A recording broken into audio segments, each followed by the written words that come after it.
So in Acts chapter 27, Paul and the prisoners who set forth on a journey to the ports of Asia, and then eventually when the centurion, which is Julius, he was the commander-in-chief of his army, they found a ship along the way that was headed towards Italy, Rome. So basically they hopped off of that ship and then they went to another one. And then while they were on this course to Italy, basically they were heading into a storm, and basically they ignored the warning that Paul gave them.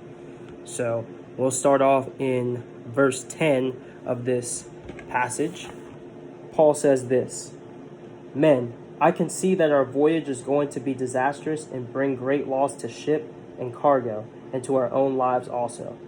But basically, in verse 11, the centurion, instead of listening to Paul's warning, they just ignored it and they went with the pilot's directions, and then they just kept going on the course.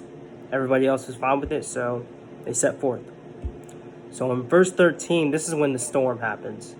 So basically, a really strong hurricane-like wind, which it says here in verse, I believe it is 14, yep, it swept down on the island, and then the ship got caught in it, and pretty much they were headed straight into it, so they basically had to drive along in that storm. And then pretty much the storm got so bad that they had to literally pretty much start taking whatever measures that they could to keep themselves safe. So it's going to list these in later on in the passage. So it's going to start off in verse 16. So it says, "We were hardly able to make the lifeboat secure." So in verse 17, the men hoisted it aboard. So they threw the lifeboat aboard with them. And then also in verse 18, they passed their ropes underneath the boat to try to secure it. That didn't work. And then also in verse 18, the wind was so violent and the damage done to the boat was so violent that they began to throw the cargo overboard. And then in verse 19, they threw the ship's tackle overboard. So they had basically given up all hope in verse 20. And they were like, "We've tried everything and nothing has worked." Verse 21, Paul basically tells all of them, "I told you so, you should have listened to me." And then verse 22, he reassures them, "But it's okay, because I have faith that God will keep his promise and that he is going to keep all of us safe." Because Paul said an angel appeared to him the night before, and basically he told them that they're going to be safe no matter what. So as the verse continues on, or as the passage continues on rather, we're going to see what happens. So verse 25, Paul says, as more encouragement, "So keep up your courage, men, for I have faith in God that it will happen just as he told me." So basically, as God told Paul that all of them were going to make it to shore and that no one was going to be harmed, basically Paul is putting his faith and trust in God, which is what we are supposed to do as Christians, but we all don't do that all the time. So we'll continue on in that passage.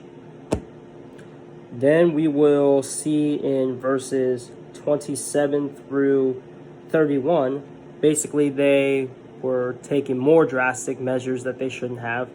So like in verse 28, it says, "They took the surroundings and found that the water was 120 feet deep. A short time later, they took the surroundings again and found that it was 90 feet deep. And then they were fearing that we would be dashed against the rocks. They dropped 4 anchors from the stern and prayed for daylight. And in an attempt to escape from the ship, the sailors let the lifeboat down into the sea, pretending they were going to lower some anchors from the bow." And then, obviously, Paul didn't like this. Paul says in verse 31, he says, "Unless these men stay with the ship, you cannot be saved." So when the soldiers heard this, in verse 32, they cut the lifeboat and then they just let it drift away. So they just let the lifeboat go. No, we'll listen to this guy this time. So in verse 33 through 38, basically the men had not eaten in 14 days. Paul was like, "Guys, we haven't eaten in 14 days. You guys need to eat to survive." So all 276 of them that were on that ship, they broke bread together and then they ate. Everybody was having a good time. It was a banger, I'm sure. I don't know.